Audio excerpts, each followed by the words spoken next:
those challenges. But let's now switch gears a little bit. We'll come back to the 35 years of Sabasaba, to the story of President William Ruto continues to defend the construction of a church at State House, Nairobi, saying it is meant to modernize an existing church and expand capacity to accommodate staff and their families. The president says the reported cost of the project is exaggerated, as Ayub Abdikadir now reports. Reeling under intense public scrutiny over the reported cost of a church being constructed at State House,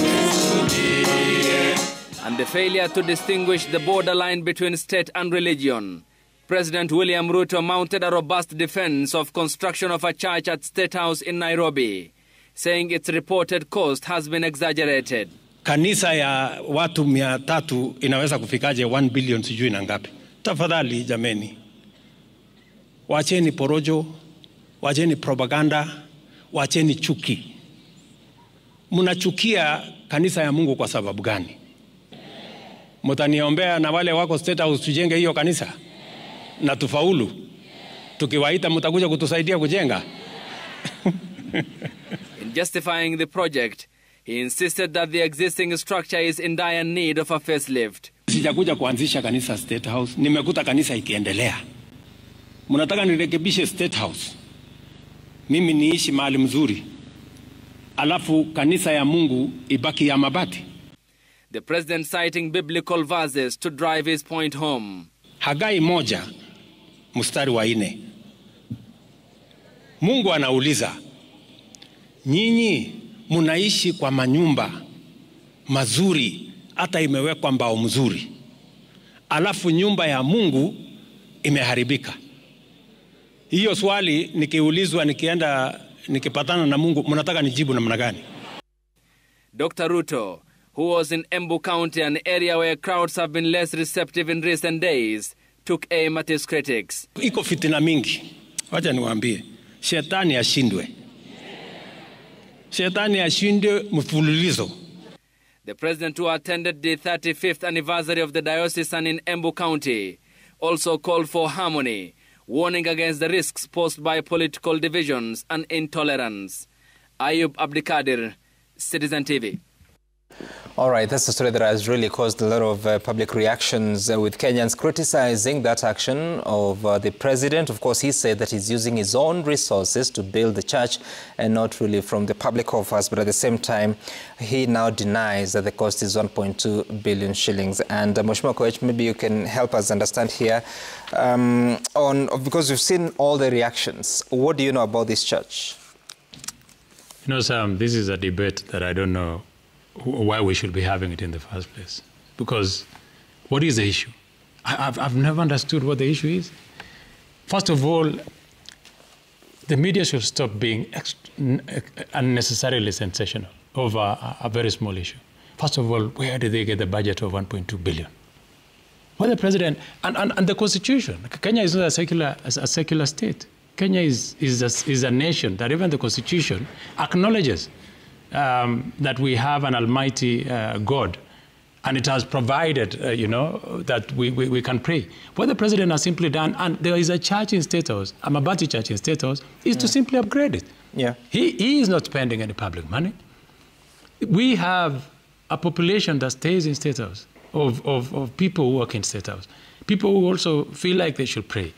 And the distance between State House and any church around is very far. I think the nearest church probably will be Sitam, which is in Ngong Road. No, there's AIC Milimani. Yeah, AIC Milimani is equally far. That's a walking distance. Sure. So if the president, and this is not the first time, if you remembered, even when the president was the deputy president in Karen, Mama Rachel Ruto had, the first lady, had a chapel inside Karen. For the national altar. Yes. And we used to go there and worship, and there was no problem. And it did not incur. Was it a special structure? It was not it was far much better than the Mabati building that we saw.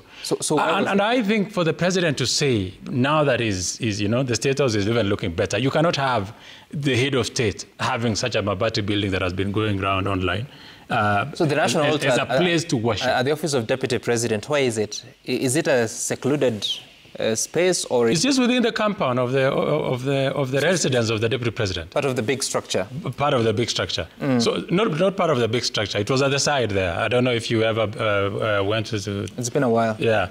So anyway, it was there, and we used to go there and worship sometimes on Sunday, and even for the people who are working there, and they want to pray. It was a shelter for them to pray, you know, when they were not able to go outside and pray in church. Now, look, we have officers who are in State House who also feel like they should pray. Yep. The Constitution does not say that, even though it does not directly prescribe what the nation should be, and there's freedom of worship, does not at the same time say that the president should be an atheist. We have a president who is God-fearing, a president who wants to pray, and he's just saying that, can I make it better? The sanctuary of the Lord can even be neater than there are Muslims who work at State. What is wrong with that, Sam? The 1.2 billion shillings that is there is from the media. I don't know where they got that. 1.2 billion construction. Okay, so how much is it costing? I don't know. I mean, the president, I shouldn't even know. How much if I decide today that the church that I pray in Chemamul SDA Church, I need to improve it, and I want to use resources for myself and my friends to make it better. It should be between me and my God. Sorry? Which church is yours? Chemamul SDA Church. Chemamul? Yes. Okay. If I feel today that I want to make it better... It's a community church? It's a community church. If I feel today that I want to make it better and I want to get resources from my friends and myself and just make it better, it should not be about the public knowing how much I'm spending for my Lord. I should be able to go to any extent to make that house of the Lord look better and nice. Now, you want to tell me today that there should be a problem when President upgrades an existing Mabate structure that he found there, and people are praying there, and everyone wants to make it news. That today we are debating really an existence of a church in State House. I saw Archbishop Olesapit, and it was shocking that even the men of cloth have a problem with construction of church. What is the debate about? Honestly. Okay. Before, and I tell you this because I have been to State House, not once, not twice. When this government came in, Sam, there was a massive joint bar. We didn't find drinks, but there was a bar in State House. No one complained about that. No one had a problem with it. Yet taxpayers' money was used to have that bar inside a State House. Now the president is saying, I'm using my own resources. So again, it was a structure specifically constructed as a bar? Yes. Or it was... where friends of the former president will go and dine and drink. And there was no problem with any Kenyan at that time. How much did it cost? It must have been. I don't know yet. I mean, I don't oversight them directly, but it's something that I could possibly check. But I am just telling you the situation. So what is the issue here? You're comparing the church and the bar. I'm not comparing the church and the bar. I'm just saying that why are we selective in criticizing? Why are we criticizing where someone is saying, I want to build? It's not the first time that the president of this country is building church. This is in Embu. This was in Embu yesterday. Mheshimiwa Koech, yes. I think Kenyans are just expressing themselves because information has come to them. It is a lie. It is a lie. Sorry, before we get to the lie, I'm just saying information has come to them and they're reacting to it. As of the bar, they're hearing it from you.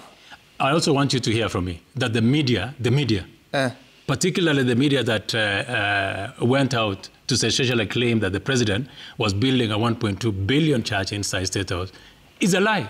They should even then why not provide the information? How much is it? Because let me ask you, Sam. Mheshimiwa Koech, please. Yes. State House is public land. It's not private. Absolutely. So whatever you put out there will attract the public scrutiny. But it's not even been built. It is a proposal.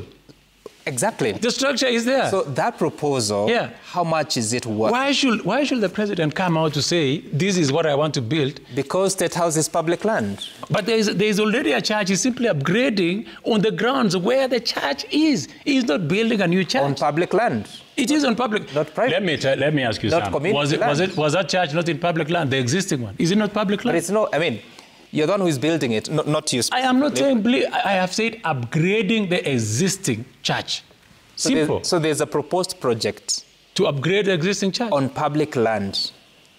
Where the land, where the church sits, is public land. Okay, let me ask you a question. Is there a Chemamul Primary School? Yes. Can you go and upgrade a classroom without information going out? No. A primary school? Yeah, no. I am saying this is a proposal. You cannot even build a chapel in that school. I agree with you, Sam. I agree with you entirely. All I'm saying is that it is sensational. The president, the plans, let's talk about the facts. He has not even done it. The plans are that he wants to upgrade the existing church to make it better and to accommodate the ballooning number of the workers. And there's no communication about how much it's going to cost. He has said he's going to finance it. If you feel that you want to know how much he wants to spend, I think it would be very fair that we give him an opportunity to say, Your Excellency, how much do you want to spend on building the church? So and evaluate. And if you feel that it is high and he's using his own money, then you can tell him, okay, fine, don't build on our land. Okay. You can build elsewhere. And I think it is fair that. Okay, all right. Mheshimiwa Mbui, what do you make of this?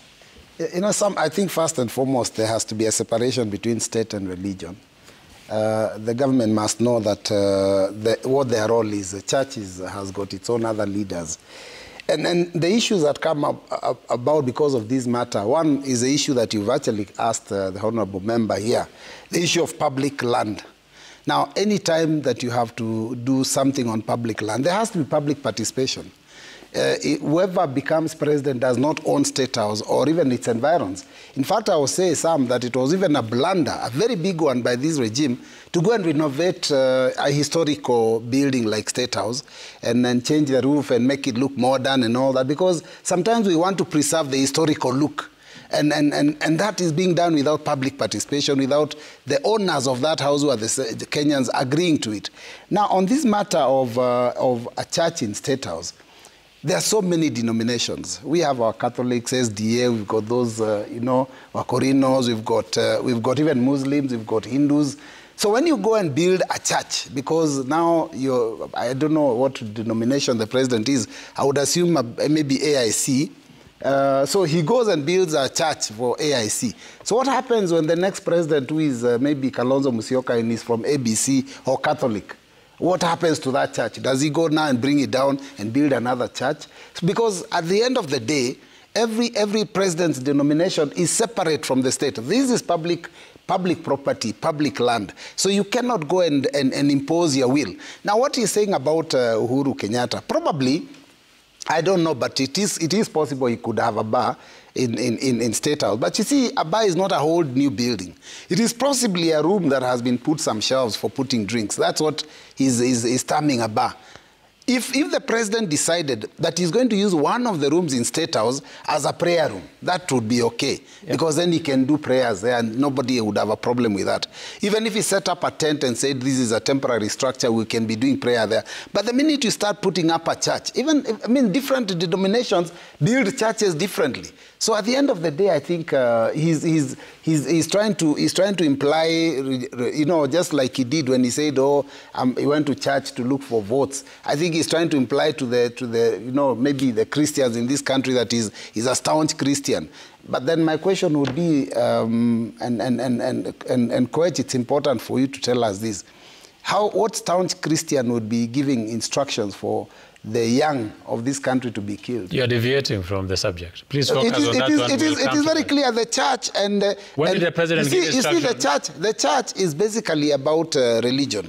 And when you talk about staunch Christians, because a staunch Christian is a person who wants to turn even his house into a church. That's what I'm looking at. That's what I'm saying. So when you're a staunch Christian, how would you be overseeing a government that is killing the future of this country, that is constantly, involved in scandals, one after the other? So at the end of the day, I think, putting up the building and calling it a church is not going to be to make the regime and the leadership of the regime born again. Mm. Well, can regimes be born again, though? So I was asking you that question, Mheshimiwa Koech.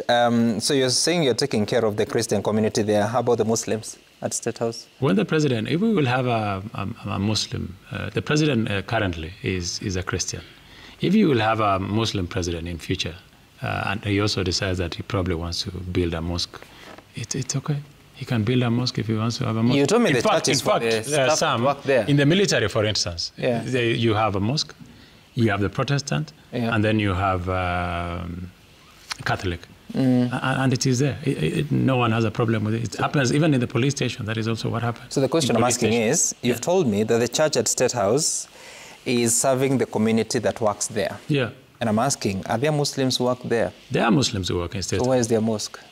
Oh, there's a near one, mosque there in Hurlingham. But if they want, if they want, because all I'm saying is that the president now. How far is that one? It is okay. It will be okay. Let me tell you. In fact, I saw a group of Muslims in Mombasa also requesting that kind of president, now that he's going to upgrade that church, have a mosque. It is a good debate. That is a debate we want. Because I'm asking you. So that mosque that is in Hurlingham, how far is it? It's about, from State House, is about what? Hardly a kilometer. Hardly a kilometer. 3 times, 4 times. And how far is AIC Milimani? Equally, hardly a kilometer. And how far is St. Andrews, PCA? Maybe further. And St. Paul's University Chapel? Maybe about almost a kilometer as well. All Saints Cathedral? Yeah. The point here is, Sam, is that this is an existing church. I think that is where we should not... Which was not... That is a point we should not lose. Which was not complaining. Yeah, no. But I mean, the structure and you want to upgrade it to the glory of State House. Okay. That has been in existence for long. Okay. And I don't think it is giving... Glory of State House. Yes. All right. Mheshimiwa Koech. And on that glory of State House, we take a short break here. When we come back, we will talk about some of the other amendments that are coming into the Constitution of Kenya. And just to highlight that we had invited Senator Richard Onyonka, who is the Senator of Kisii County. We don't know what happened to him. We don't know whether he's unable to make it to studio. We'll try to reach out to him. Stay tuned. We're back in a moment.